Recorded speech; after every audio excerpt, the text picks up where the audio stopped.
Hello everybody and welcome. In this video I'm going to show you how to enable game Equalizer preset on your headphones Sony XM6.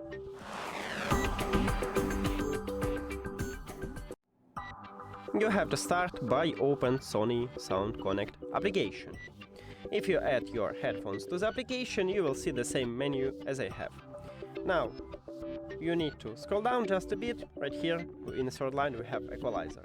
And right here we have this button, so you need to tap on it, and here it is, the game mode.